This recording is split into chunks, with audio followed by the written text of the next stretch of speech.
I'll continue working in the background. Thank you. All right, then in that case, I will call the meeting to order. And I'm going to ask that when we take attendance, that everyone actually respond. Obviously, I can't see your hands at this point. I already know that Commissioner Huff is unable to join us this evening. And I believe that Commissioner Johnson logged in as a participant instead of a panelist. So Commissioner Johnson, if you can hear me, Jocelyn Johnson, you can either log out and log back in as a panelist with the link that we sent you, or you can wait until Angie is able to elevate you, but I do know that you're here. You have been elevated. Thanks. Okay, so with that, I am calling the meeting to order, and if we could take the roll, I would appreciate it. Yes, happy to do so. 4B01. Present. 4B02 is present. 4B03. Present. Can't get on, but I'm here. 4B04. Present. 4B05 is vacant. 4B06. Present. 4B07. Present. 4B08. Present. And 4B09 is absent. We have a quorum. Thank you.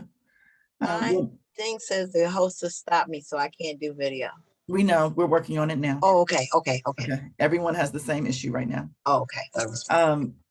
Okay, so we're going to move on to the consideration and the instructions for the virtual meeting.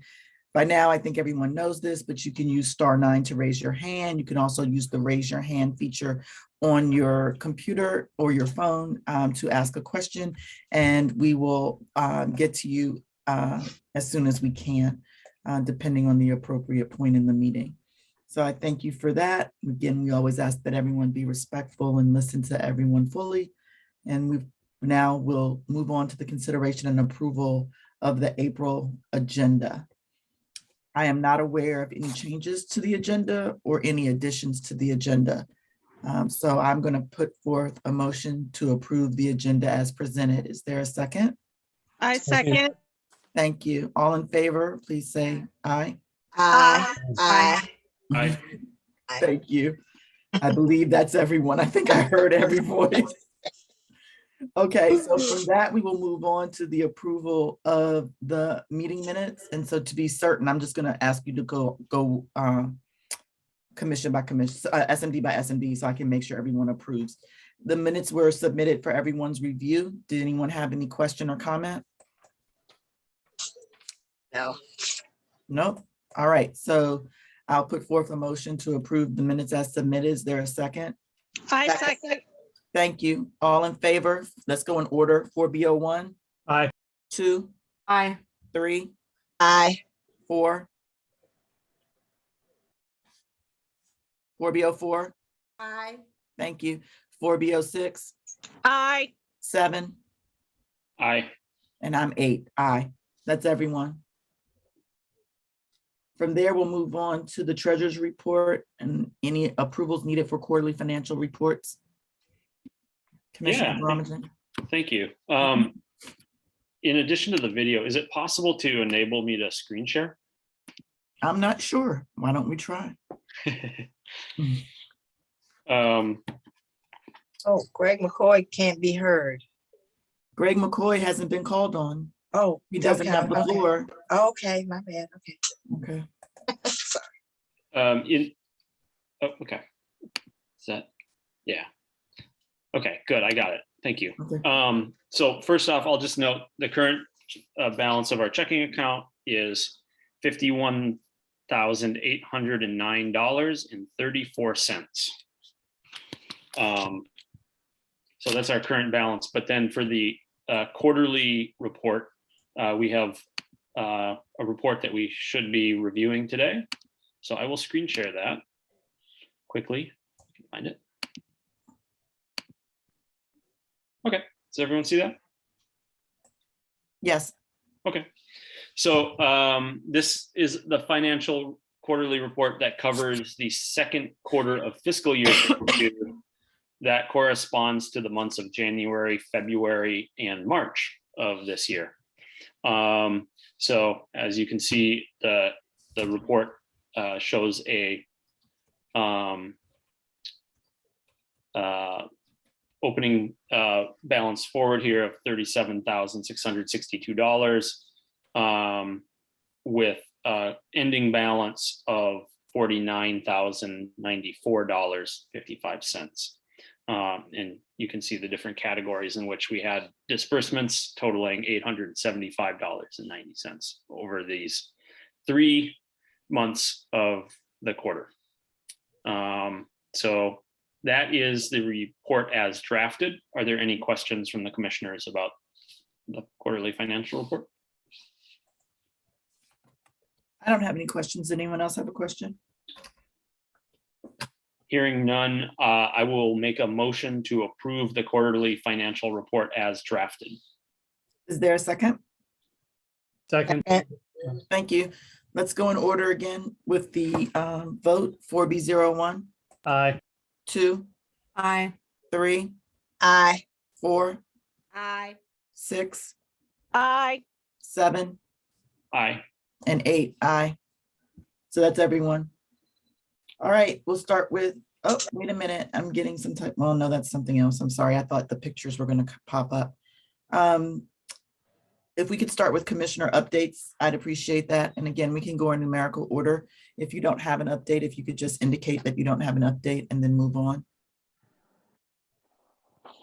The camera worked for Jeff. Let's see if it works for anyone else. I think that's because I was made a co-host to maybe. Oh, That's I my don't theory. know. That's your theory? Correct.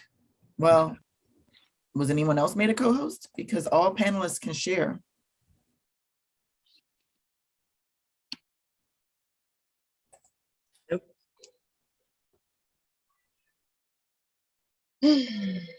Oh, well, I'm sorry. Our first real technological glitch since we've started. Yeah, that's so bad. It happens. As Right, long let's as go- we let's- have let's go the back. audio. It's working. Evan's on now. So, all right, I'm sorry, let's start with our vote. Let's go back to our vote. I apologize for throwing everyone off. So, all in favor of the treasurer's report as presented? I'm sorry, or did we finish that? I got thrown off finished by the that. pictures. I'm very sorry. We're on to commissioner updates and it was Evan's turn. That's what we were talking about. Go ahead, Commissioner Yates. I'm sorry. Yeah, we had 2 very well attended community SMD meetings about the Tacoma Metro Station development. This with Commissioner Bromagem and Commissioner Palmer.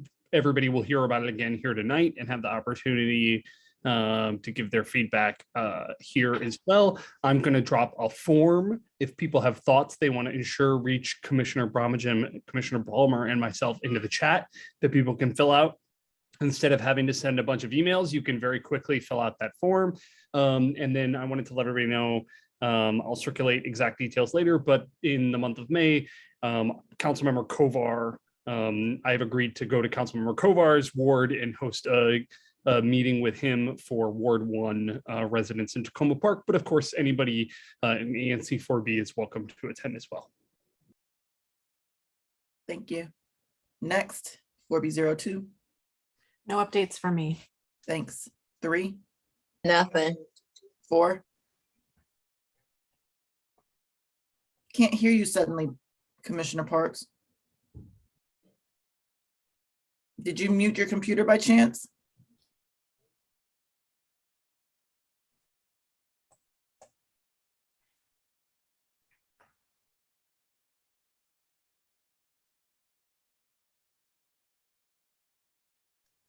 All right, let's go to 4B06 and then come back to Commissioner Parks. My only update is that the Ward 4 Democrats will be having a community cleanup day of service on the 30th, April 30th. From 10 until 12, we'll be meeting at the corner of Georgia and Eastern near the Target. So I'm asking everyone to just come out, bring your bags and your little picker uppers and some gloves and have a good time. All right, thank you. Commissioner Parks, I see you dialing in. No, I'm not, sweetie. I can hear you now. Oh, okay. Now I was asking Evan, will he please send me that address because I would like to attend that. Sure, Commissioner Parks, I'll send you the Maryland meeting information. Thank you, sweetie. All right, and no update, Commissioner Parks? No updates. Okay. Commissioner Brommagen? No updates from me today. Thank you. Okay. I guess it's my turn. I covered everybody else? Yep. Okay, so for 4B08, there is not a specific update for tonight's meeting, but I would like to take the opportunity to thank everyone that participated in the neighborhood cleanups that took place in late March, as well as this past weekend. Your help was greatly appreciated. So from there, we can move on to community concerns. Again, please use the raise your hand function or dial *9 on your phone if you need to ask a question. There were 2 hands raised at the beginning of the meeting, and we will start with those residents. The first was Linda Gray. Ms. Gray?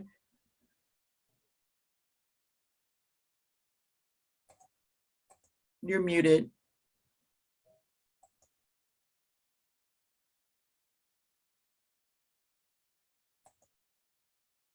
Ms. Gray, did you have a question? All right, let's go to the next person, which was Greg McCoy. And if Ms. Gray comes back or is able to take herself off mute, we'll get her question then.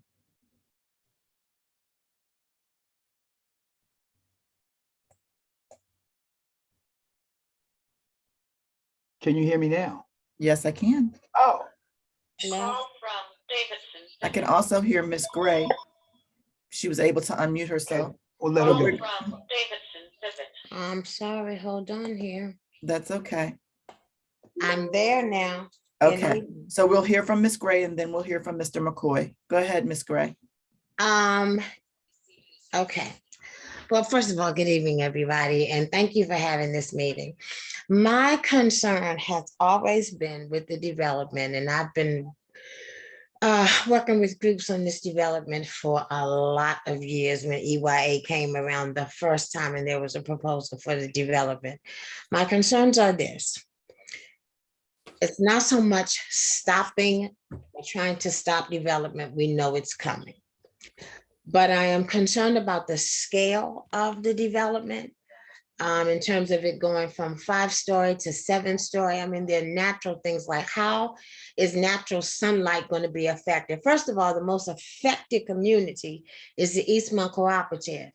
And too often, people who live on Eastern Avenue are not consulted first. I happen to be vice president of the board at the Eastmont Cooperative.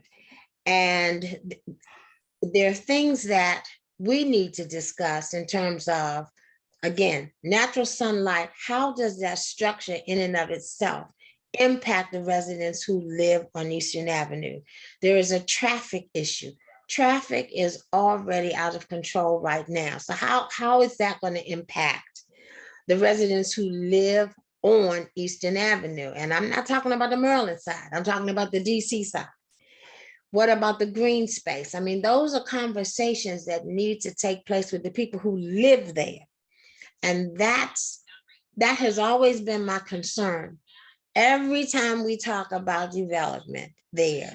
Ms. Gray, Yes. I hate to cut you off, but it's 1 minute per person. Okay, I'm Also- sorry. No, please don't You got my apologize. point. But you'll also have a time, an opportunity to speak after the presentation. Okay, well, Okay. basically you have my point. Okay. That the Commissioner- most affected community needed to be in the conversation first and foremost in all ways. Thank you. Okay, Commissioner Yates, would you like to respond?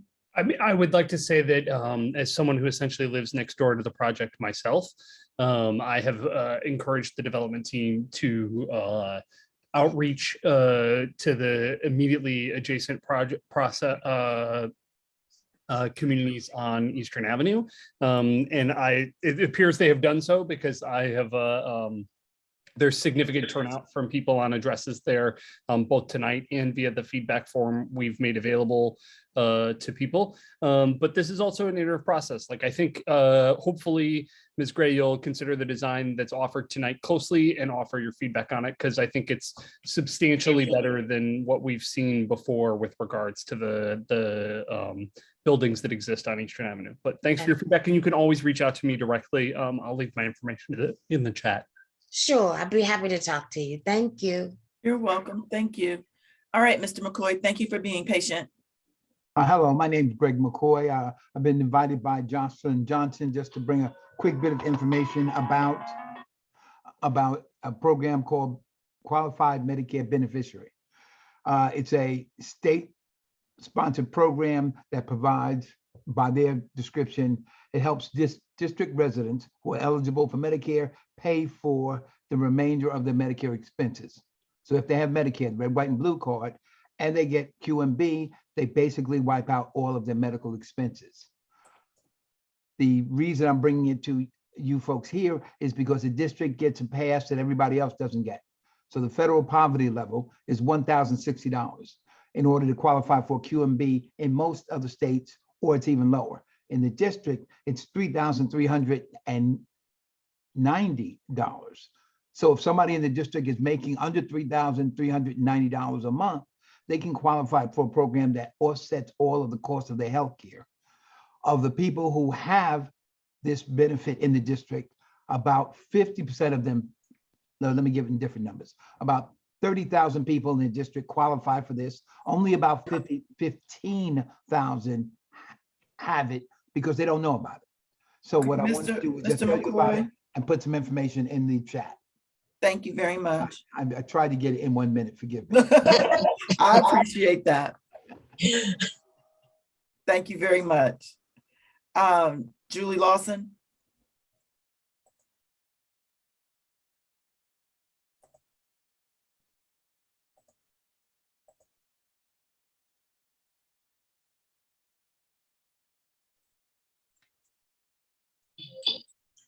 Hey, everybody. I'm going to cram a bunch of good news in a minute. Okay.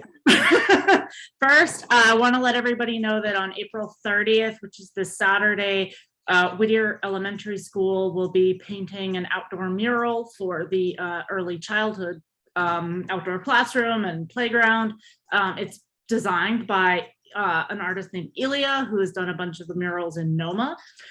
Last week was awesome. We were the one school in DC to get the CIA Mission Possible grant, like the actual CIA, $30,000 for a makerspace and classroom makeover for our school-wide enrichment model teacher. We also were the only public school in DC to be awarded Green Ribbon School certification from the Department of Ed, which highlights our priorities around urban sustainability curriculum and our outdoor gardens. Our popcorn fundraiser that I promoted last month, we raised $9,000 after the cut for the company that hosted it.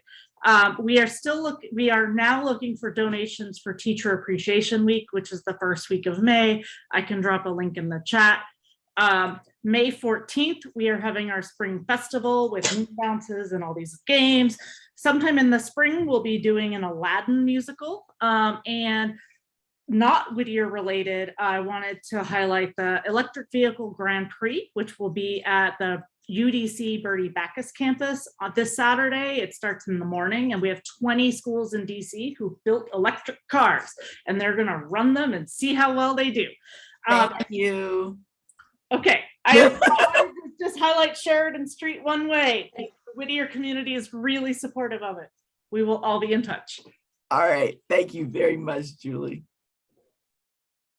All right. With that, we're going to move on to the reports section, and we're going to hear first from Anthony Mitchell from the Mayor's Office of Community Relations and Services.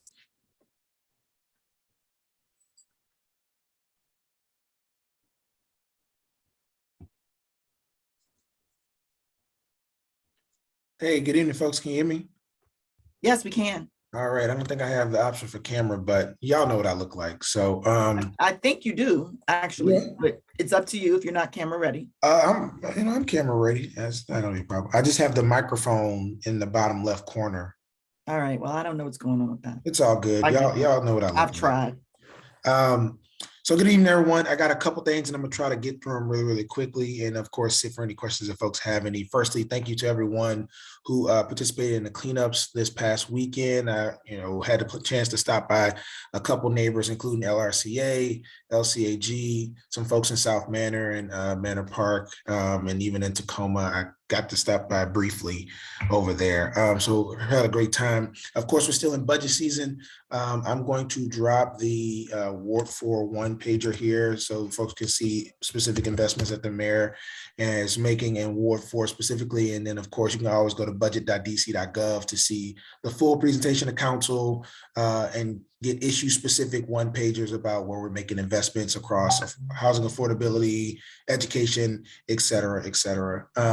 I did send a message to commissioners about OUC, which is the Office of Unified Communications related concerns, particularly around 311 and 911 matters. If folks receive those, happy to share those with the director. We're planning in mid-May to have her, Director Holmes, come out to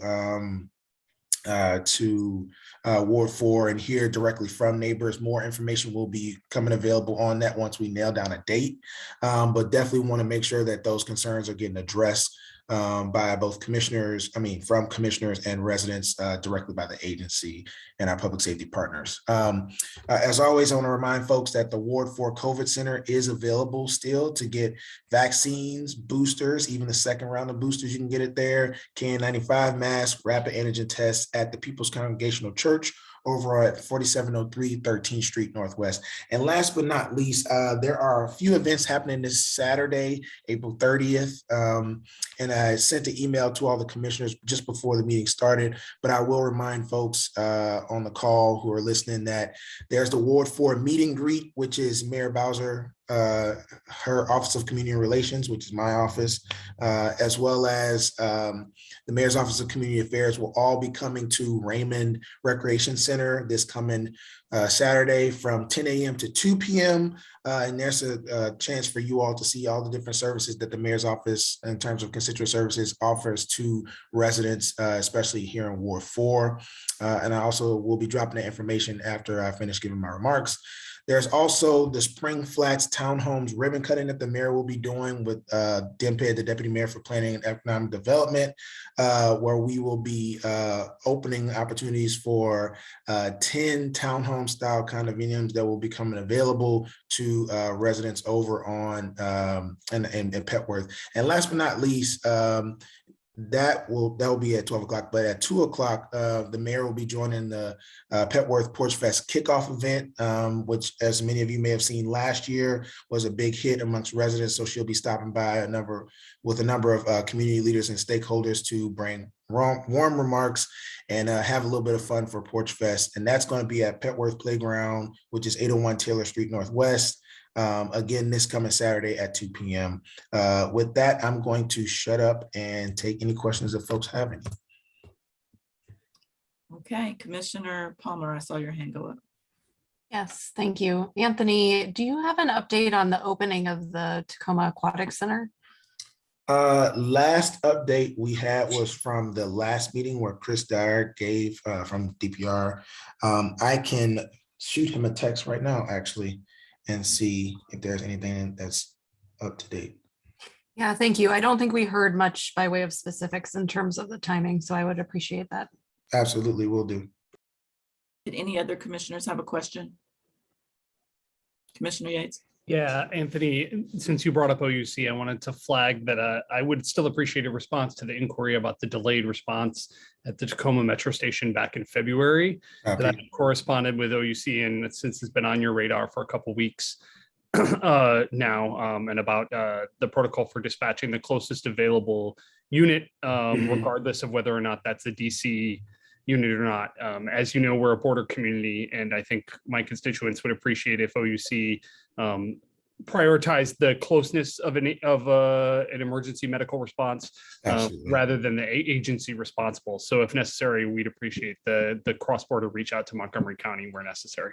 Absolutely. I know from previous communications on this specific matter, and I think Commissioner Brooks's our constituents actually share this regard in terms of calls being rerouted to, Maryland.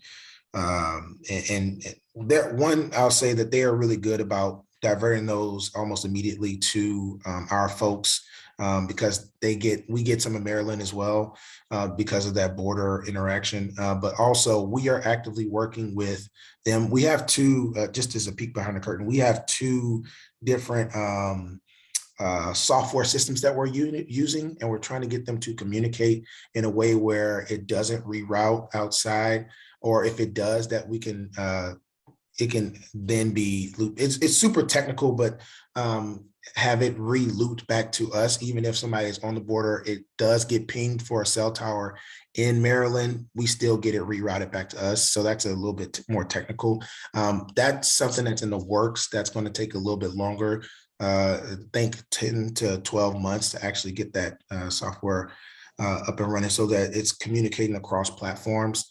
But this is something that we established a working group on with our partners in PG County and Montgomery County to try and smooth over some of those things, because this is something that's an issue for Ward 4 as well as a couple other wards that border outside jurisdiction. So I appreciate you flagging that. I will make sure that Kelly gets you a response. Kelly is the special assistant to the director. I'll make sure she gets your response for that. I just want to clarify that this has been an ongoing issue and that this is not an issue with where cell towers are pinged. It's when there isn't a unit available that's the closest unit in BP, right? Like in this case, for a person in cardiac arrest, they dispatched an ambulance from Connecticut Avenue Northwest rather than reaching over to Montgomery County and dispatching the ambulance a half a mile away just up the road in Montgomery County, which of course would be the logical decision to make for a high priority call like that. For sure. And I'd also just say, while you're at it and you're talking about cross-border cooperation, my understanding is that the Tacoma Park Police Department has attempted to reach a memorandum of understanding with the District of Columbia Police Department over cross-border cooperation, and MPD has refused to do so. So I would really hope that we would take these issues seriously and engage on them. Yeah, I know that, and thank you so much for that. That's very helpful to know and to understand that clarification. I know MPD recently launched a cross-border initiative around like thefts and vehicle, because obviously, as you know, there is no chase pursuit in terms of if somebody, for example, if they're at the CVS that's over there at the Eastern Avenue border over in Tacoma Park, if somebody, let's say, breaks into that CVS or breaks into a car that's at that CVS in the parking lot, MPD can't further pursue them. And because that was a high traffic issue, we recently established at least on that initiative, I know we established a working relationship on that and a task force to work with them on that. But I'm definitely going to raise that memorandum of understanding with the chief and his team. Thank you. Okay, and before you log off, Mr. Mitchell, and we move on, I just want to clarify that Mr. McCoy, who spoke about Medicare, is not a district government or district agency representative, because at least one resident is confused by that in sharing an experience with the COVID center. And so I want to make sure they understand that they have, if any residents have concerns about the COVID center or any other government entity, that would not be something that they would direct to Mr. McCoy. And I'm sure that if you haven't already, you will put your contact information in the chat for everybody. Yes, ma'am. All right. Thank you very much. No problem. Thank you always for I do having not, us. of course. Commissioner Yates, I didn't ask you this in advance of the meeting, but are you going to manage the chat during tonight's meeting, or? Yes, Okay. Chair Brooks, I already put out a call in the community comment section that if anybody left a community comment in the Q&A or the chat, I would be happy to read them. It's no problem. Thanks a lot. And I don't see any other hands raised right now, so I think we can move on to James Lewis, who is the new Tamara Benitez. And for those that are not familiar, Tamara Benitez has moved on out of Councilmember Louis George's office, and James Lewis will now be providing our regular monthly updates.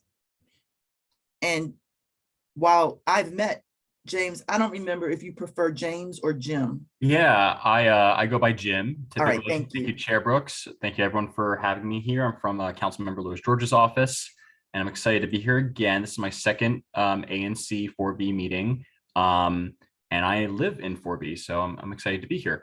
We have a few updates, a little shorter than usual. First, as you just mentioned, Tamira is no longer with her office. She went on to bigger and funner things.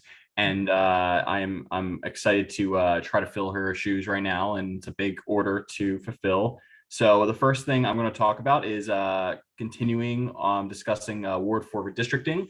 Earlier this month, the Ward 4 Redistricting Task Force approved its official map recommendations for the new Smd Anc Boundaries in Ward 4.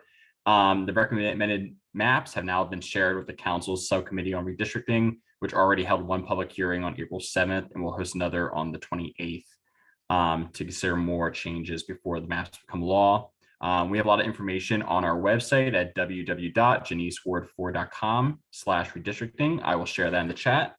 And so we're excited about that. The next thing is we have a bunch of Ward 4 Care Days coming up. They are outreach days where our team, the council member, volunteers, commissioners, if you want to join, and representatives from DC agencies canvass Ward 4 neighborhoods to check in on our neighbors, make sure they're connected to DC resources and agencies, and see what issues they're facing and what support they might need. Coming up this Thursday, April 28th, we're going to Tacoma Park. We're going to Tacoma, not Tacoma Park, at 4 to 7 p.m. There will be emails to all the commissioners from ARA related to invitations to join us at that Care Day. On May 12th, we're having our Care Day in Manor Park.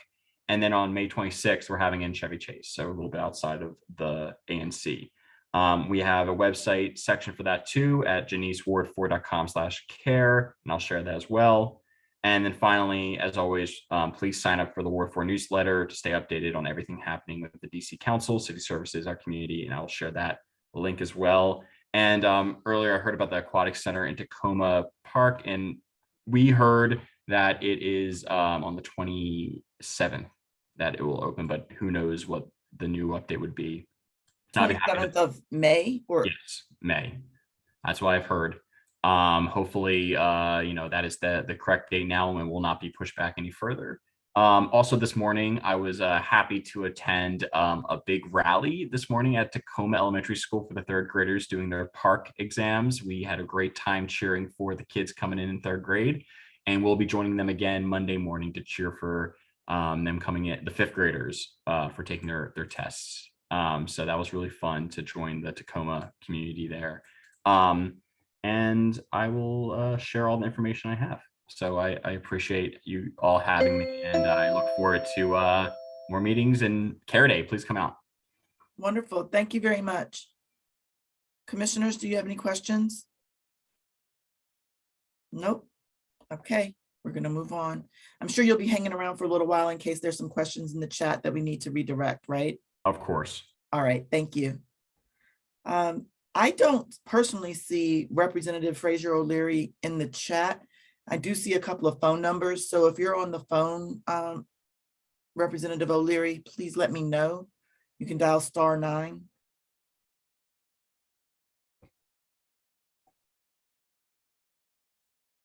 Okay, I'm going to assume that he's not on. He's normally not on the phone. So then we will move on to the next presentation, or update, which would be from Metropolitan Police. I don't see Captain Porter either, but that doesn't mean that there isn't a different representative or that he isn't on the phone. So if MPD is present, could you please raise your hand or dial *9 to let me know?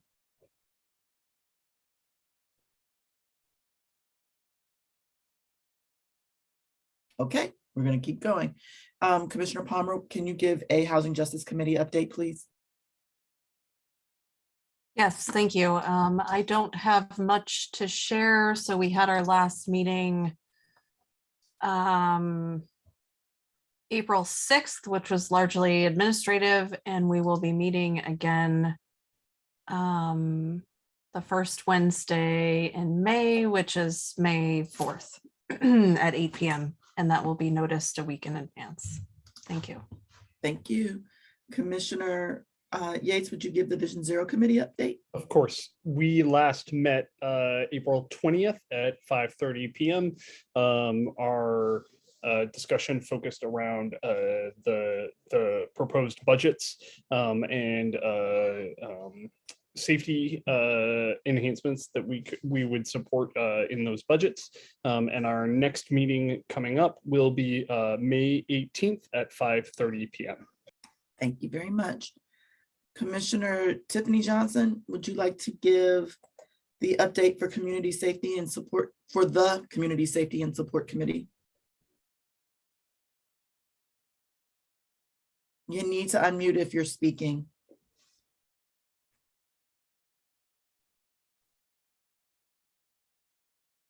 Okay, I'm going to assume Commissioner Tiffany Johnson has stepped away for a moment. If she needs to give an update, she can do it after the next presentation. So our next presentation would be Mr. Tony Duggar, the Adjudication Ombudsman for the District Department of Motor Vehicles. Would you please upgrade him to panelist, please?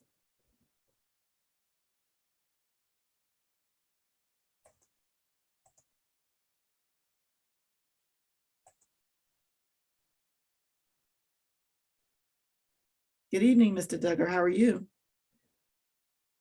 Oh, good evening. How are you? Wonderful, thank you. Great.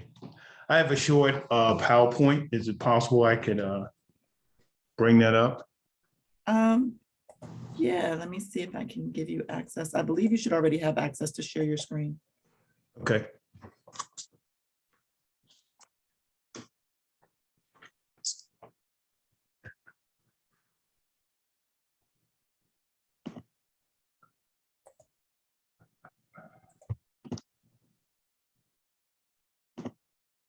All right. There you go. Thank you. You're very welcome.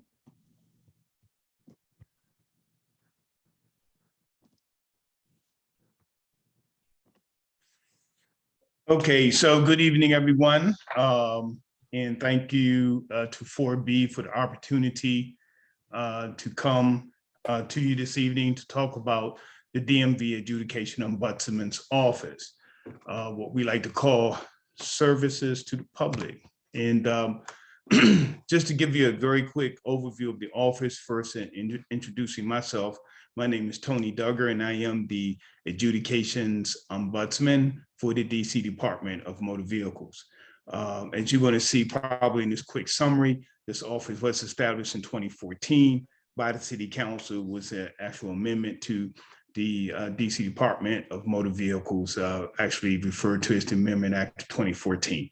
The office is, with this kind of quick summary that I'm providing here, there's more detail and specific bullet points to what the office does, which can be found on the DMV website. What I try to do for this presentation is to get directly to the kinds of services that residents look to receive when they contact the office.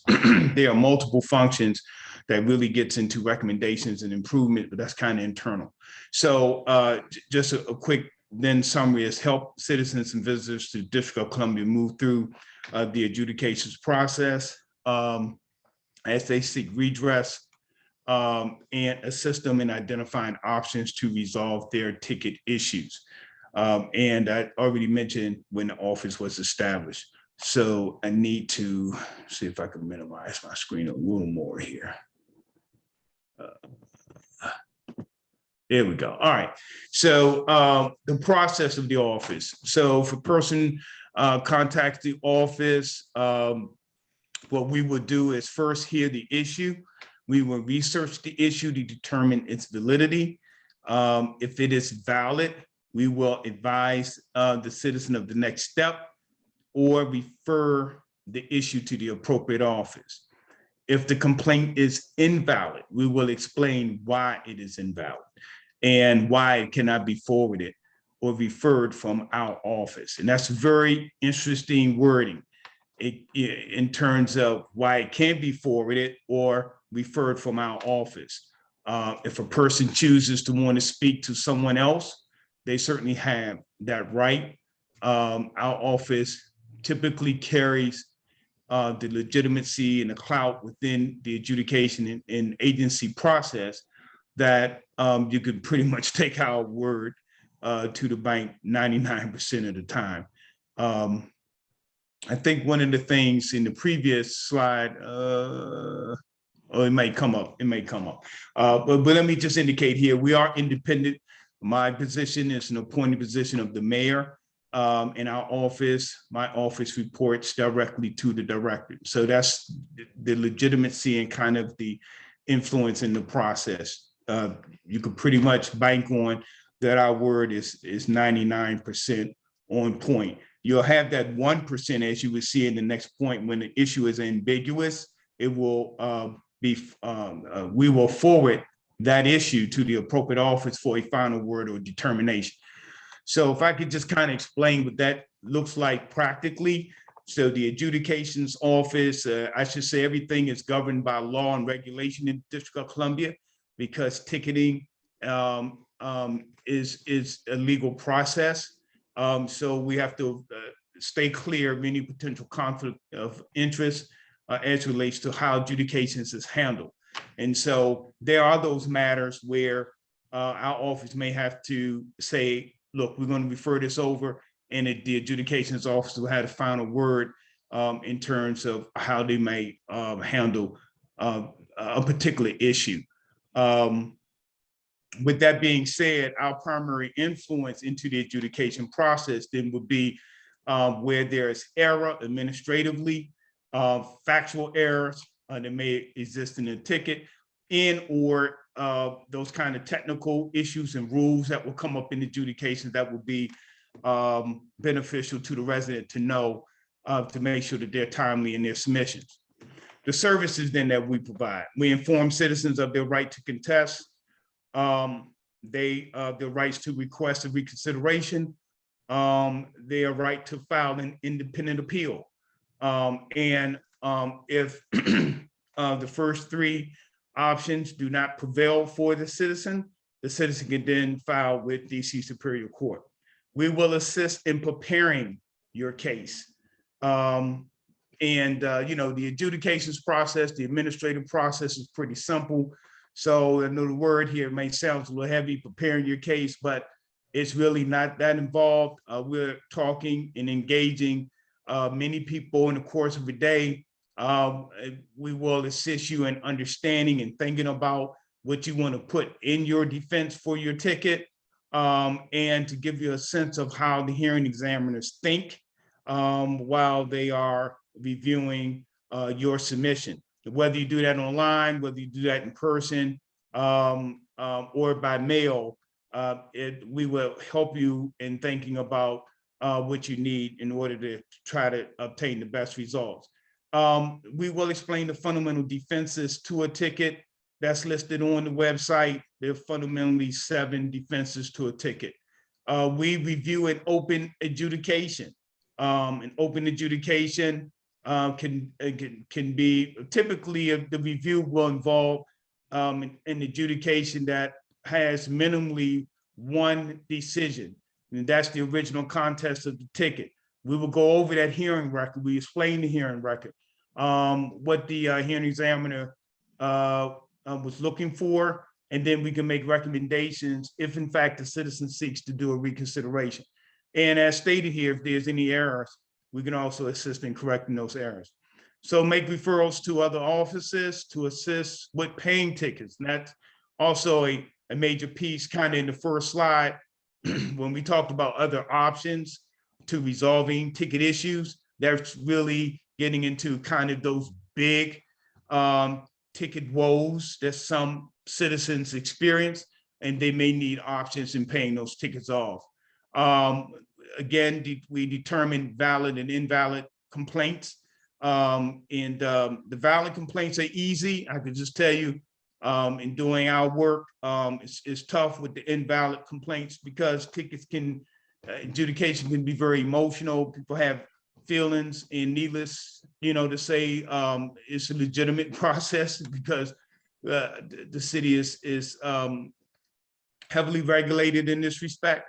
And so a lot of times explaining invalid complaints can be a bit of a task, but we get through it.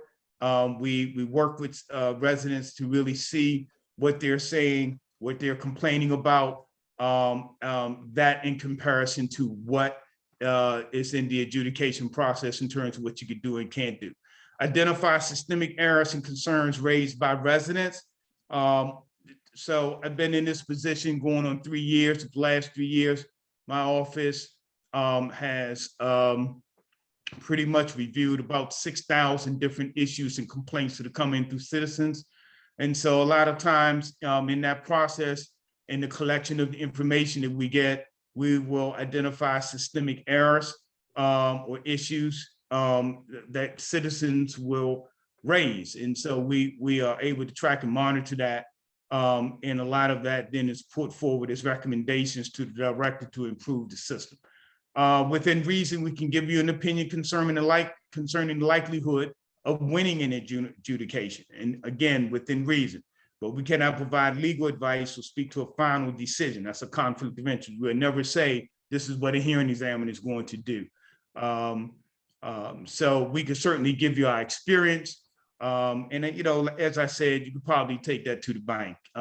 Some cases are pretty much, or adjudications, as I say, are pretty much clear cut. Some facts about ticket adjudications. I think this is some very helpful information as I was preparing this. I figured that residents will want to know this information. You have about 120 days or approximately 4 months to adjudicate a ticket by mail, online, or in person. To avoid your ticket from doubling, you must respond to the ticket within 30 days.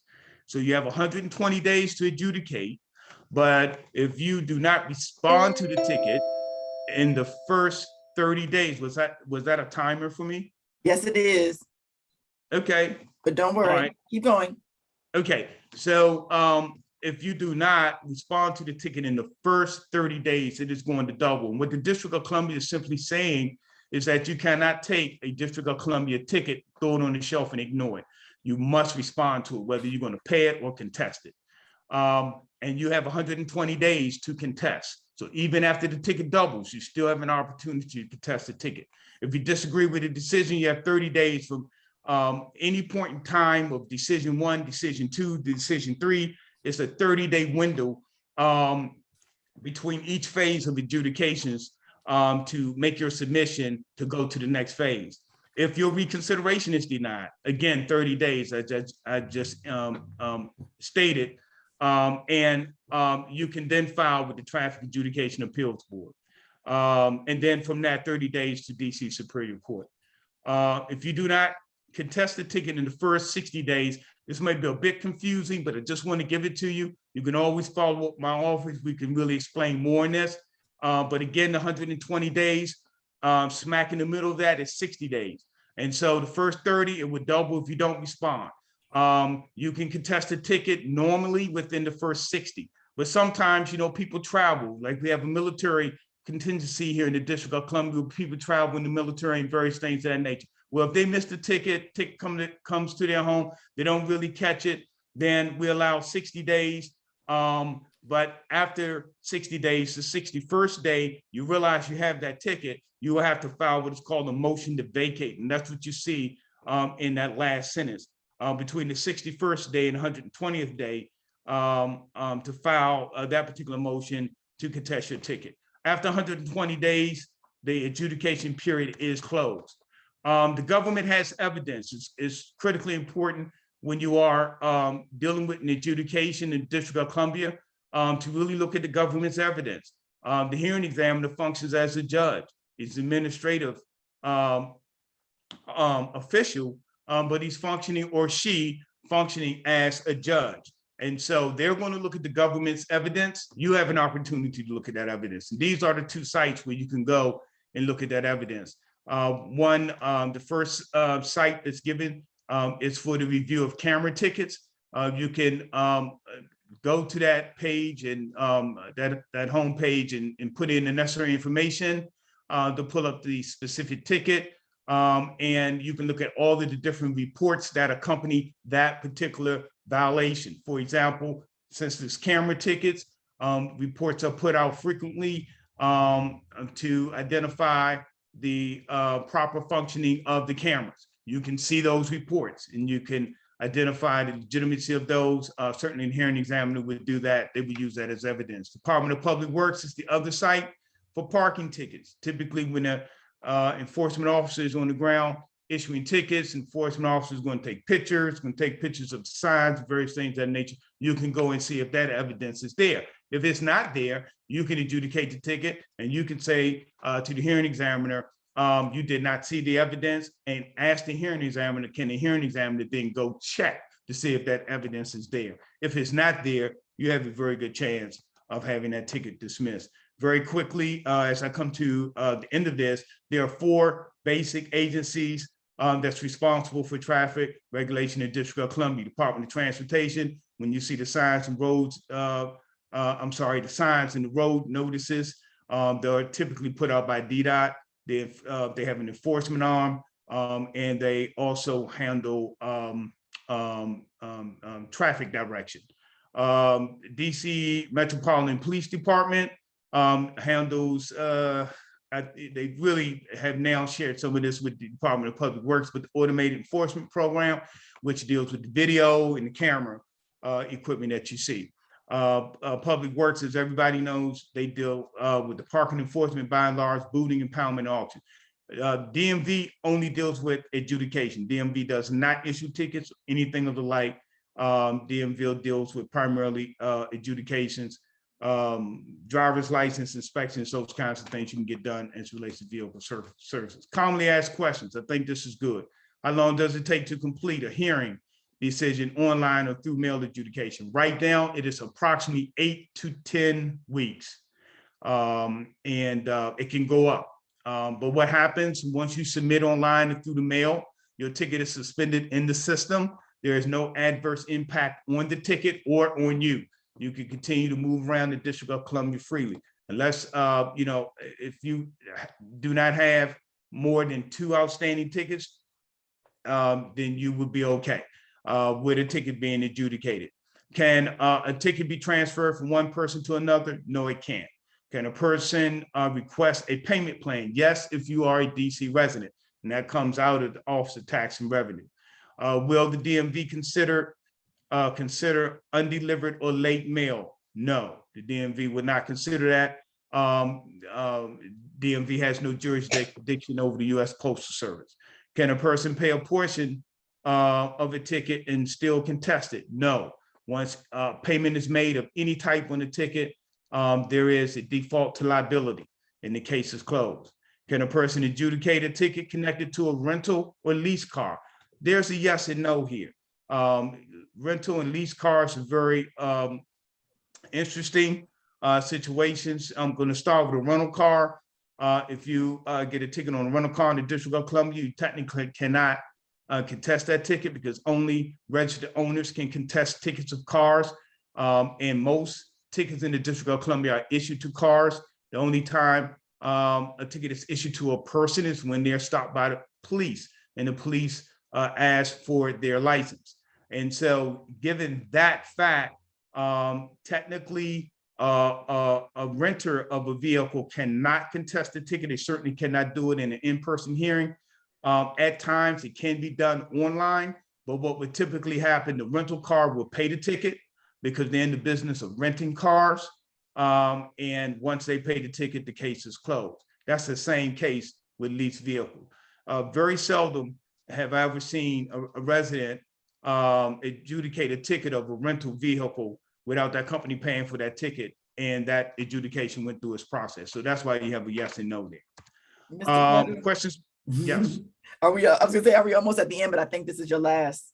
Yeah, slide. this is right. Okay. So questions pertaining to the presentation. So if you have any personal adjudications questions, I'm going to ask that you, instead of taking those questions on this call, please call or email my office. I put my information in the chat. And then here's my information here, how to contact the Ombudsman. Okay. Thank you. Thank you. I'm Thank sure- you. I went over time. I'm sorry. Oh, no, that's okay. This is helpful information. I'm going to ask that you send the commissioners a copy of the presentation, if you don't mind. Or you can Okay. just send it directly to me I can, or to Commissioner Palmer. I believe you have both of our email addresses, and then we can get it out to everybody else as well. And then Commissioner Jocelyn Johnson has a question for you. I see her hand raised. Yes, I just had a quick question. I have had some recent people have been asking about this has nothing to do with tickets. This has something to do with DC licenses, not driver's license, but a DC license for seniors and people who are in hospitals and nursing homes. Do you know of, or could you get information about what people would go through to get licenses when they are incapacitated and not able to come to a site? Do you mean a state ID? Because there's only a driver's DC license. license, yeah, the DC license, that DC ID, yeah, that's what I mean. That's it. I'm sorry. Yeah, so that's actually another office that's on the ID side. I can, so kind of articulate that for me again, and if there's something that I could pick up on, I could certainly try to give you a general response. People who are in need of DC IDs that are seniors, they're in nursing homes, hospitals, incapacitated, they're not able to come to a site. What does the district have to help those people to get the IDs that they need? I believe, and don't quote me on this, I would like to think that probably a power of attorney, a family member of some sort could probably go in and try to make that happen for their loved one. I didn't want you to I was really kind of throwing it out so you could find out and let us know, because these people need to know specifically what to do. Okay, I can tell you my first hunch. I'm sorry, Mr. That's actually not his area, which is, I think, what he started with. Is that something that perhaps Anthony Mitchell can help you with? Oh, I thought it was me. Okay. Well, he's the ombudsman. He reports, he doesn't work for DMV. He actually works for the mayor's office and represents residents in their quest to resolve ticket issues. So that's okay. So let me make a clarification. Okay. So I am the ombudsman for adjudications, which really is for the area where tickets are. Okay, so if a person gets a ticket, go ahead. This isn't about tickets. So you're right, Allison, maybe that should just go to Anthony. So let me also say this. Let me also say this for clarification. So I am appointed into the position. My office is located in DMV, and I report to the director of the agency. And so it is an appointed position of the mayor. So I am actually in DMV, out of the mayor's office, just for that clarification. Trying to get some information about DC ID. Right.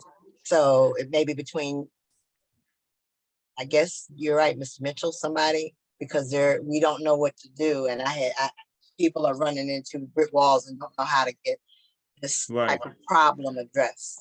Yeah, I can. You can get that information. I can tell you this. When I hear that, what comes to my mind is how will DMV capture the photo, especially with an older person, and they may be changing. So that would just be my first hunch there, but that's not a problem. I guess Mr. Mitchell can make contact and we can get that information over. It's probably online as well. And if I find something online, I'll shoot it over to you guys. Is that okay? And I'll also reach out to him as well. Sure, okay. Think about him. Thanks, Allison. I'll do that. Thank you. Okay. Thank you, Mr. Duggar. Do any other commissioners have questions? Commissioner Yates? I was just going to flag there is a question in the chat. Yep, go ahead. Why is there no reciprocity between DC and Virginia and Maryland? Maryland and Virginia aggressively pursue ticket collection from DC residents. Why doesn't this happen for Virginia and Maryland scofflaws? Okay, so I'm sorry, repeat that again. I couldn't hear all of the question. They're asking about the lack of reciprocity in pursuit of Maryland and Virginia violators. They want to know why DC doesn't go after people who don't pay their tickets who are from Maryland and Virginia. I don't have a specific response for that in terms of what that enforcement effort looks like. That will probably be a question more appropriate for the director. All right, thank you again. I appreciate your coming out. And if you could just forward a copy of your presentation, I would greatly appreciate it. Sure, thank you. All righty. We had to bypass the update from the Community Safety and Support Committee. So we're going to go back to Commissioner Tiffany Johnson to give that update. And while we're doing that, Angie, if you could upgrade the next group of presentations to panelists, presenters, excuse me, to panelists, I would appreciate it. AJ, I did send you a list, just so you know, in the chat.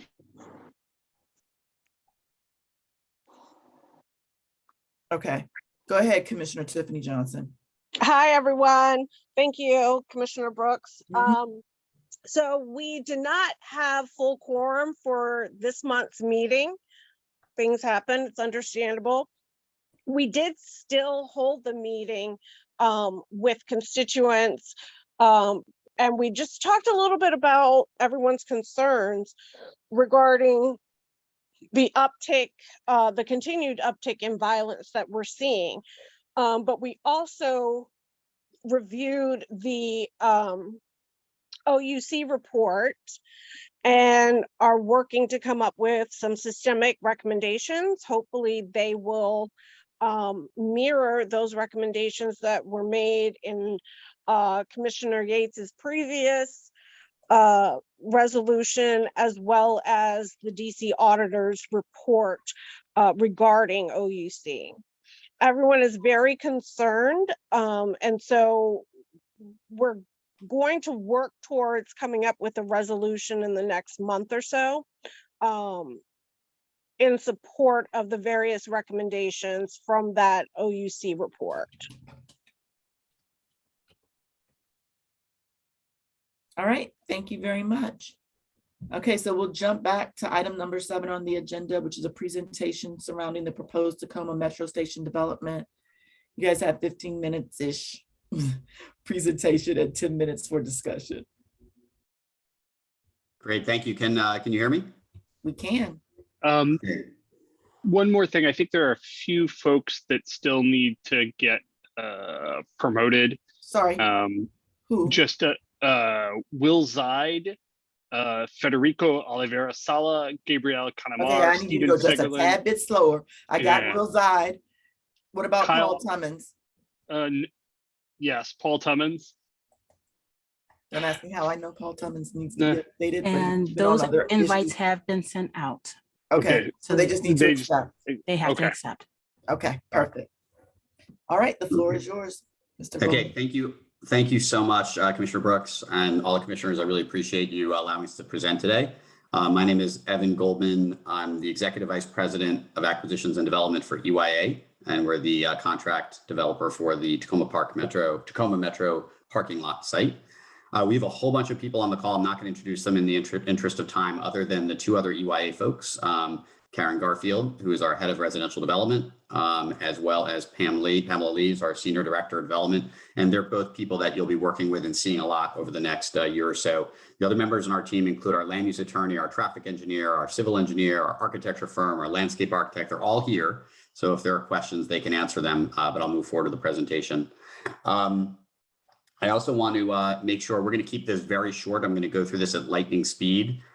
We've had other community meetings as well, and anyone out there that wants to learn more or meet with us, please reach out to us. We'll share our contact information at the end. Linda Gray, I heard you speak from the Eastmont Condo Co-op. We've been trying to get in touch with your building, so that's great. We'd love to meet with you and make sure that we hear your concerns directly. So with that, I'm going to share my screen now. Okay, and give me 1 second so I can see all of you. Sorry, I lost all of your faces somehow. There we go. Okay, now I can see everybody. Okay, so the project team I just mentioned, these are the partners that we'll be working with. These are folks that will be available for the community to answer questions, and we'll make sure that they're available throughout this entire process. Very quickly about EYA, for those who don't know who we are. We were founded in 1992. We pride ourselves in building very high quality, what's called urban infill projects that are near existing infrastructure, existing metro, existing utilities, existing road infrastructure, existing parks, existing schools. In our 30 some odd years, we've built 7,000 homes in about 40 to 50 projects all throughout the region, generally near transit stops. And we are one of the most community-oriented developers out there. We spend a lot of time listening to the community, working to the community, with the community. That doesn't mean we will agree with every community member. It doesn't mean that we'll solve every issue that's raised, but we will certainly do our best to try to. And then lastly, Our tagline is life within walking distance. And I think what you'll see with this project compared to what we had proposed a number of years ago is that it's become much more pedestrian oriented and friendly. I'm actually going to skip these case studies because I'm in the interest of time, but we do have some case studies of projects that we've built and we're happy to share them in the future with folks. If they have questions, we'll post these on our website and we can always come back to these if people have questions today. Existing conditions, the site is 6.8 acres. It's on Eastern Avenue, as you all know, if you live in the general area. And we've had this project under contract since 1998 with the Metro, and we're finally ready to move forward given the new comprehensive plan change that happened recently. This is the plan that we had proposed 6 or 7 years ago and got approved by the WMATA board at the compact hearing. So some of you may be familiar with this. For some of you, this may be new. But the original plan, WMATA was not allowing us to change the bus loop or kiss and ride area at all. And so as a result, the building was really pushed very heavily towards the northwest part of the site, closest to the residential buildings along Eastern Avenue. And that's where the bulk and the density of the site was. Working with some of the new members of WMATA staff over the last year, we've come up with a really great new proposal that you'll see shortly that increases affordable housing, increases housing and transit, pulls the buildings back from the existing neighbors, creates a really nice buffer along Eastern Avenue and puts the transit facility along the tracks where it belongs. And so you'll all see that in a moment. And so that's where we started talking to WMATA. You know, one of the biggest tragedies about the park space in Tacoma and downtown Tacoma is that it's, you know, surrounded by buses. And so it doesn't feel all that pleasant to sit there all day long. And so what we'd like to do is move that transit zone linearly up against the tracks, parallel to the tracks where the transit is today, create a building zone as a buffer between the park and the transit. And that allows our building to stretch all the way towards Carroll Street so we can create a retail amenity for the project as well as for the neighborhood. We looked throughout Tacoma and Tacoma Park at the various park spaces that are in the area. And there are a number, but there's very few in the heart of Tacoma along the main street or where the retail area is. We think that our project will be able to create this fantastic downtown neighborhood park to bring people together from both sides of the district line. And this looks at the retail corridors in the area. For those of you who live very close, you know the retail stretches from the Maryland side and goes into the DC side, and then it kind of loses its connectivity to the Western retail when you get to the existing park and bus loop. And that's something, as you'll see, we're going to change by filling this in with retail along this edge here. This is the type of retail that exists today in Tacoma. And our goal is to create retail that is complementary to this, that is more modern, 20-foot ceilings, deeper bays, appropriate loading, appropriate parking, something that could attract slightly larger restaurants, potentially attract a small market, and then thus help get people to the site to shop. And then they can also use all the other great retail amenities in the area.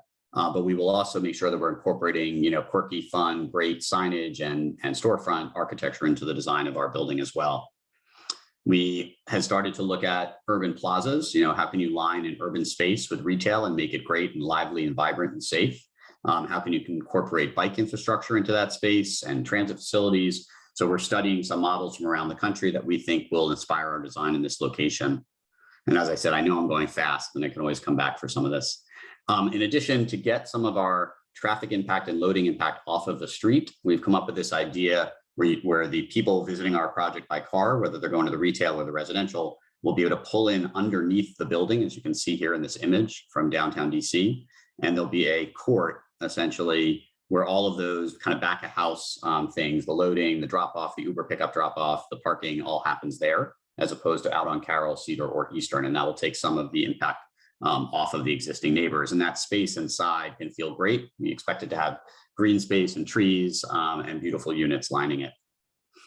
So this is the plan of where we landed after working on this for the past 6 months or so, first with WMATA, and then over the last 60 days, we've been out in the community. We've had 4 or 5 meetings already and look to meet with anyone, as I said, who's interested. And so the project has even been modified over the last month as we started through that process. But the basic idea is pulling the building off of the property line where it used to be much closer here, pulling it off of Eastern Avenue where it used to be much closer there, moving the bus loop, the same number of bus bays, so we're not reducing bus service, but lining the tracks so that you can get directly from the bus into the station. The kiss and ride loop comes in off Carroll, drop off along this edge, and then you drive right out. So a more urban style kiss and ride loop. Our infrastructure, there'll be some parking that will come in off Eastern, but most of the parking will come in off Cedar into the court space and then directly into the buildings.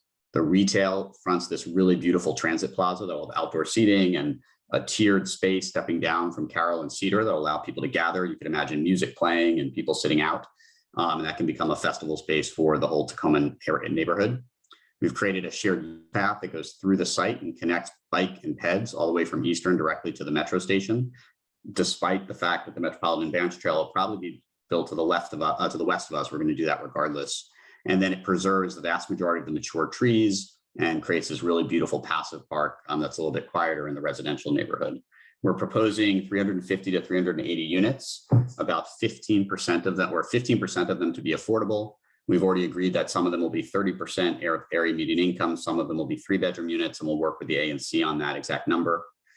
We are applying for a tax abatement to the city, which if we are able to win that tax abatement award, we would increase our affordability to 33%, which would be a really fantastic thing for the general area, given the shortage of affordable housing. We're proposing 10 to 20,000 square feet of retail, and that is all fronting onto the park space. So that those, hopefully if they're restaurants or markets, they'll just spill right out into the public space. And then the park is now larger as well at 1.5 to 2 acres, but it is obviously 2 separate spaces now, which we think gives us the ability to program them in different ways. The 2015 plan, just by comparison, was only 200 units. It was 10% affordable. So there were only 20 units at 60% AMI, and we've dramatically increased the number of affordable units as part of this project. Vehicular circulation, I already addressed this a little bit. Whoa, sorry.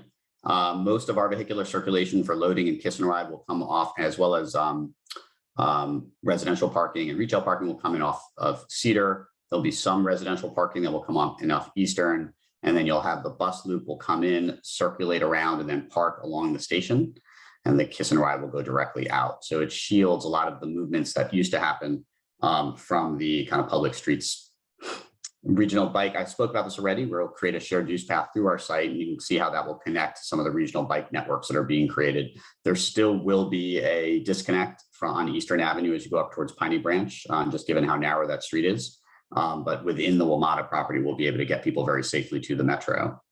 And this shows that bicycle circulation, which actually we'll update this. It's going to run along this edge now here instead. This is what the park looks like today in the existing sidewalks. And so all of this will get updated, more attractive. We're going to locate the sidewalks in ways that we are maintaining the mature trees and not potentially, pushing them into the site and over those trees. And so that's something we'll work really hard with the city and with the city arborist on.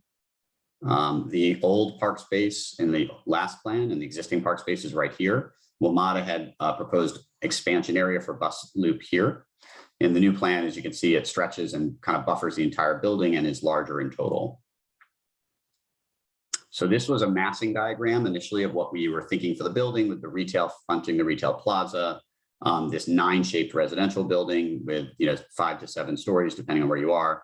That court space where you go under the building and into that loading zone in the back, and then residential units lining the park space. The building lobby is right here.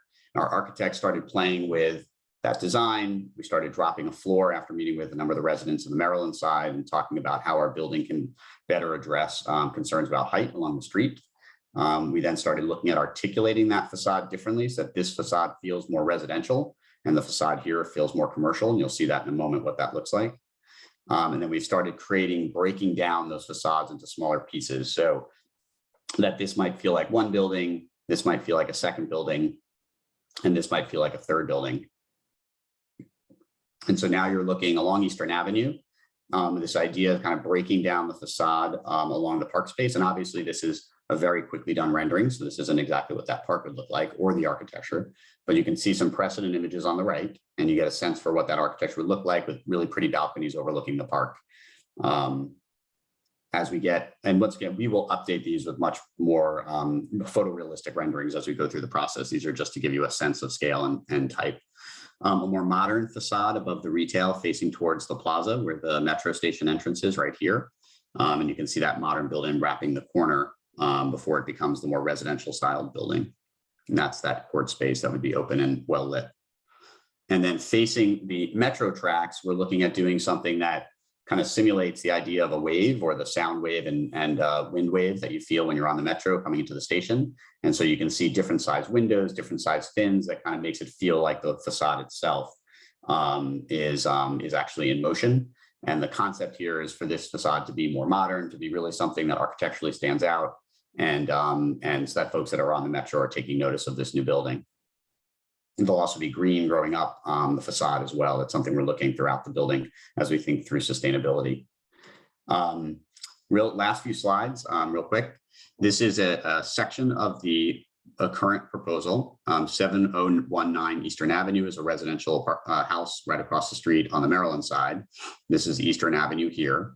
Our old building that we had proposed was right here, the dotted line, so relatively close to the street and closer to that house. As you can see, our new building takes it all the way back and turns this all into park. And so that is, 172 feet of buffer to that house, which is really quite nice and different than our last proposal. At the closest point, which is here to 7025 Eastern Avenue, you can see once again, our old proposal was here, so much closer, and our new proposal is 112 feet back from that single family house. So just much more of a generous buffer up against the existing houses.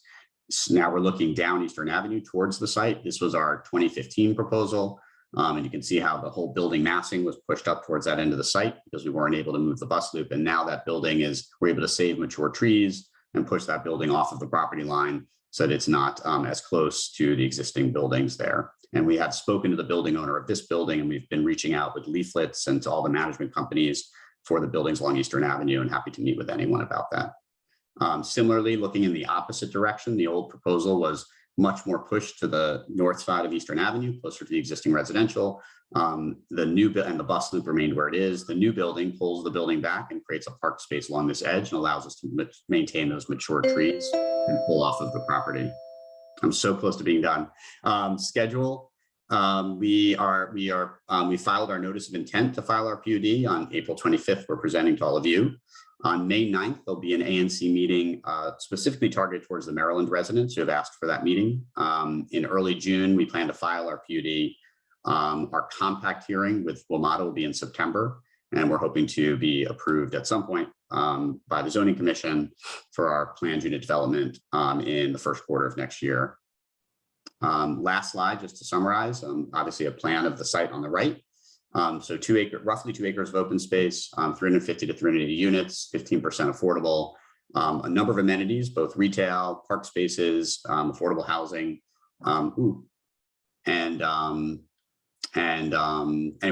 hopefully what you'll ultimately find to be a beautiful building in your neighborhood that will really create a center gathering place for Tacoma. And that's it.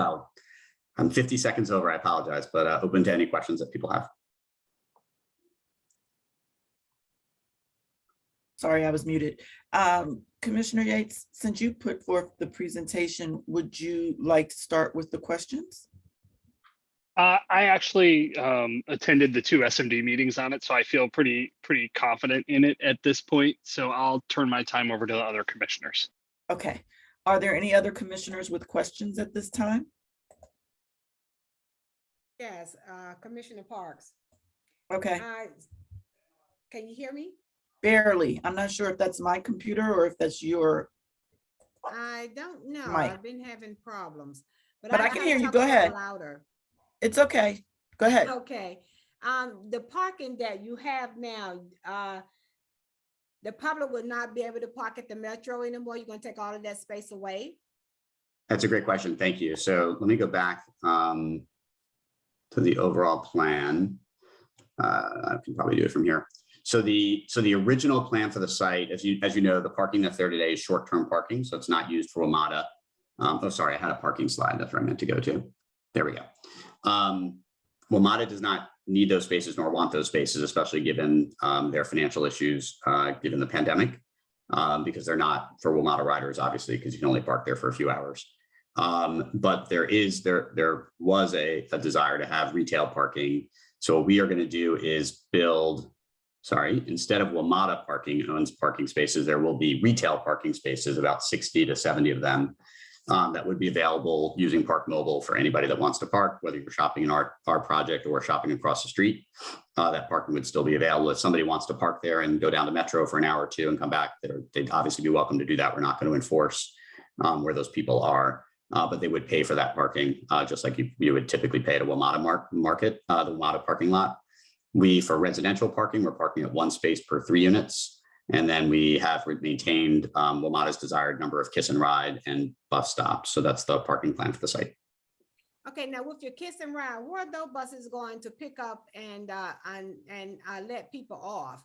And also, did you think about putting the underground parking, at least one level underground parking? Yeah, so there is a level. The reason why I'm asking this is because this area is very congested as it is right there. And with you having at least 60 parking spaces, anyone can take them, and coming in and out, you know, with all the buses there, I can't see where you're gonna help the traffic at all. Yeah, so great question, Brenda. So the nice thing about this design is that this entrance here is just for the kiss and ride and buses only. And so this becomes a new traffic light. And that's coming off of Eastern? Coming off of Carroll. Okay. So that will be where all the buses, the vast majority of the buses and all of the kiss and ride would come in, completely separated from any of the parking of the project. The buses will come in their own dedicated lane. They will circulate around, and then their bus stops are running here parallel to the tracks. So they're outside of the traffic and they won't be blocking up traffic at all. The kiss and ride zone comes in and goes into its own dedicated lane. So it's not interacting with the parking of the building or the buses. It comes through, you can park along this whole edge, and then you pull out onto Eastern Avenue. The project retail parking, residential parking, about half the residential parking, the retail parking, and our loading all comes in off a new entrance on Cedar. So it doesn't interact with that Carroll Street entry at all. And those cars come in, they can circulate through this court space. You would be parking, as you said, underneath the building here. That's where the parking is. Okay. And then you would walk to the retail. So the parking is below the building. It'll be one level below grade, one level partially below grade to get off the street. So with the buses now, and we have so many buses coming in and out of Tacoma, and sometimes the buses is a rest area. Do you have a rest area for the drivers now to hold their buses for 15 or 20 minutes? It's a good question. Let me talk to Ahmad about that. Yeah. Okay. Yeah. Thank you. Rest area for bus drivers. Yeah, I mean, what we might be able to do, you know, if we have a market or we have retail there, we might be able to work an agreement into a lease that allows the bus drivers to use the bathrooms within the building, even if they're not, you know, shopping at the store, which would be a great way to handle that. Okay. Thank you. You're welcome. Any other commissioner questions? Don't see any. Commissioner Yates, you want to go to the Q&A in the chat? Yeah. Andre Carley wants to know, will this presentation be available? Can I get a copy? It will be. Actually, you know what? I forgot to share our website. So Pam, is that in the last slide? Did I just not get to it? Or should we just put it in the chat? I'm putting it in the chat. Okay, perfect. I think we had some version control. Yeah. Oh, sorry. I just got back. Sorry. I drove from Philadelphia today. So I may be pulling up an old version of the presentation. Sorry. But we will put in the chat the website, and we will be posting this presentation on the website for people to be able to view. And we'll be doing that regularly after every meeting. We want to be as transparent as possible. There'll also be a portal on the website where you can ask questions of us, so we can make sure that we're getting in touch with you. And that's a great way, you know, to the extent your friends or your building want to meet with us personally, we're happy to do video meetings like this. We're also happy to come out and meet people near the site or in your community or at a coffee shop and talk through the project as well. I want to make sure people have great access to what the project's going to look and feel like. Sure. I don't know. I'm sure Evan will read all the other questions, but I don't know if you were on at the beginning, but there was a resident that had concern about her organization not being met with. Will you be able to address that as well? Yeah, so we have been in touch with her, the manager for her association. We've been trying to get actually a meeting with that group. So I'm glad that she was here today. So her name was Linda Gray. I wrote it down. We've been trying to get in touch with you guys. We've actually put flyers in those buildings over the last week because we haven't had a great response rate from the management companies there. We've gotten in touch with the building directly next to us, but the other three that we've been reaching out to have not been as responsive. So please reach out to us. Please tell your friends too. We would love to meet with you, and we're glad you raised that at the call. Wonderful. Thank you for that.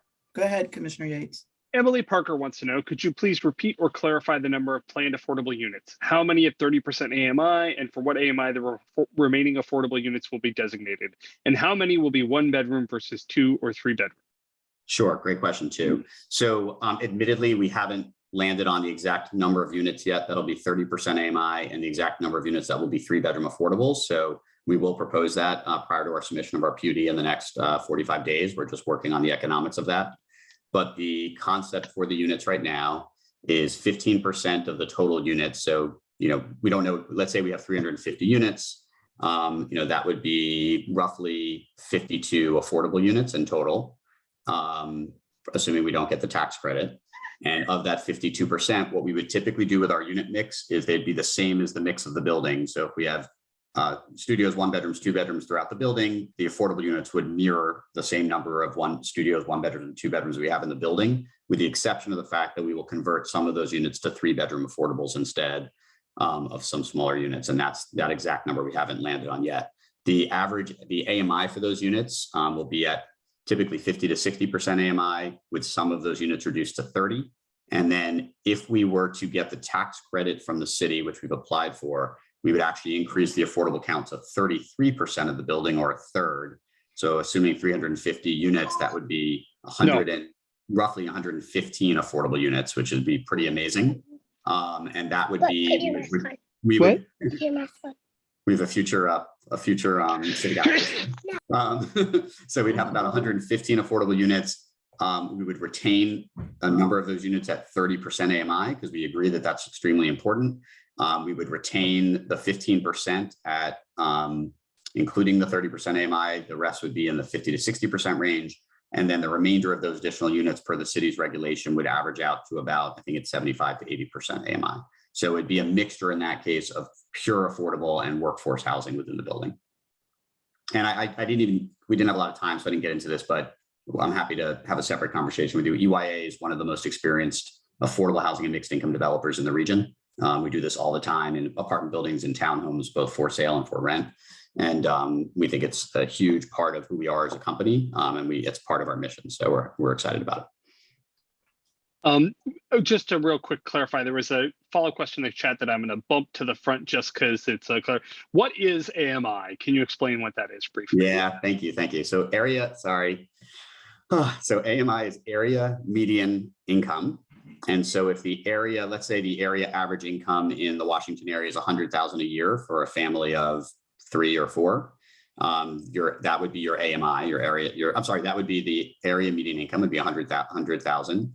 And when you do affordable units, the way the legislation typically works is you're providing housing that somebody can rent if they earn 50% or 60% or 30%, or in some cases 80 to 100% of that area median income. So if the area median income is 100,000, that means somebody who earns 50,000 as a family should be able to rent in the building, and the city calculates what that rent would be as a maximum percentage of their income and tells us what the rent is. Jessica, can you illustrate the path into the station for the elevator? Yes, definitely. You can still see my screen, I think, right? Yes. Okay, great. So the elevator is right here today, and the escalator is right here. The path, if you were to be dropped off along the kiss and ride spaces, you would just walk directly across. There's a safe median halfway across, just in case you are disabled or walk slowly or need help. And then you go directly to the elevator. There will be, we've added, which is not on here, 2 handicapped drop-off spaces here as well for folks, because obviously those folks would more likely need to use the elevator. And so those are right on either side of this pathway now. And then along this entire edge is a sidewalk. So you can, if you get out of the bus, you can walk easily to the elevator. If you get out of this bus, you can walk easily to the elevator. If you're at the retail, you can cross the street here or here to get to the elevator. And then of course the escalators are here right at the closer to the main entrance to the facility. And then what you'll also notice is we've narrowed all of these entry areas. So even though this is a lot of lanes of traffic, at the entry, it's only the 2 lanes. So make sure that that crossing distance here is as minimal as possible. And then similarly here, we created this green space in the middle so that you're crossing 1 lane and then just the 2 lanes plus the bus stop. Adele Dantzler wants to know, are there any other 7th-floor buildings located around this area? How does this new development fit in with the buildings adjacent and within a 2-block radius? Sure, great question. So yeah, I mean, if you looked at, obviously the metro station hasn't been developed here right at the metro. If you look at up and down every red line station, essentially in the system from Silver Spring to Fort Totten to Brookland to Rhode Island Avenue to every other Red Line metro station. The buildings are quite a bit taller. So it is typically expected, and it's fairly sound urban planning practices to have taller buildings right at transit. The comp plan recommendation and the zone that we're going after here allows for 90 feet. We're not going quite that tall.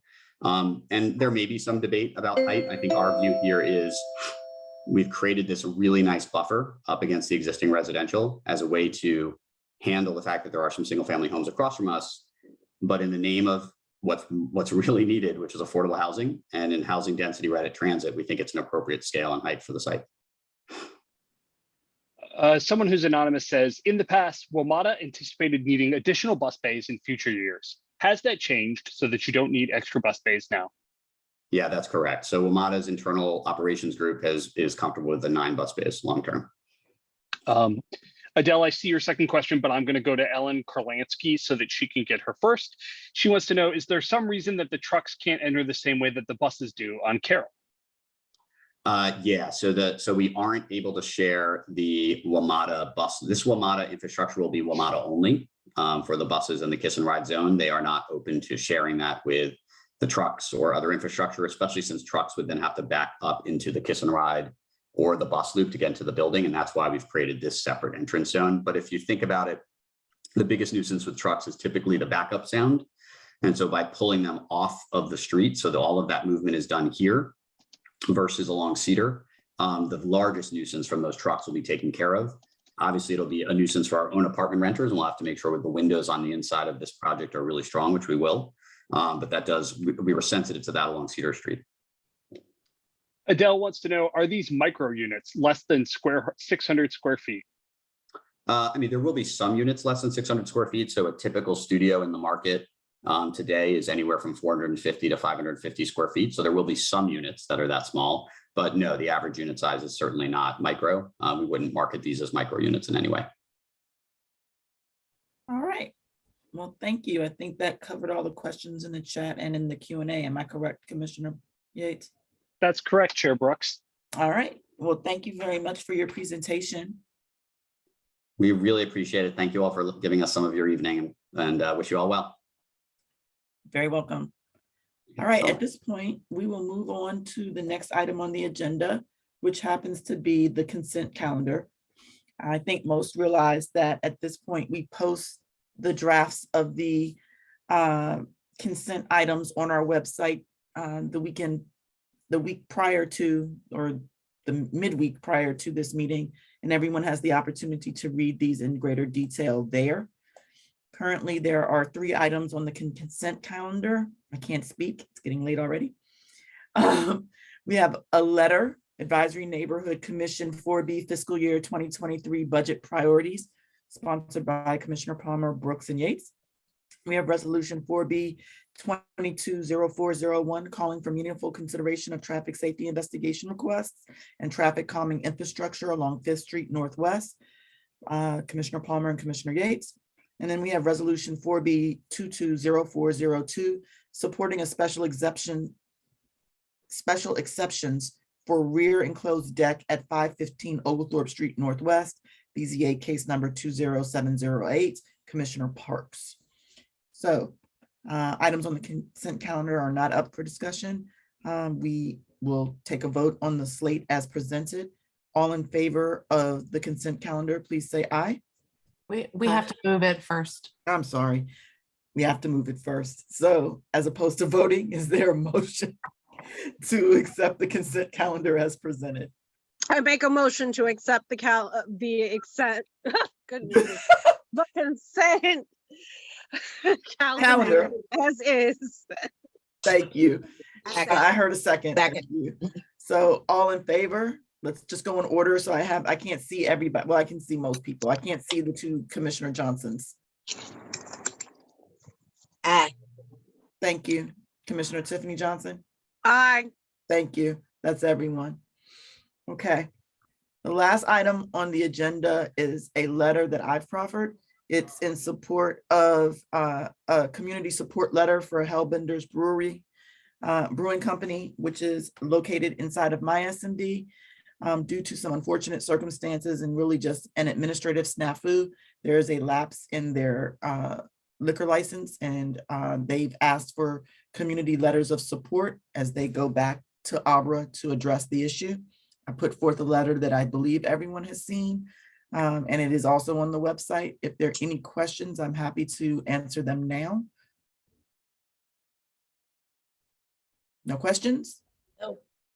All right, then in that case, I will submit the letter for consideration. Is there a second?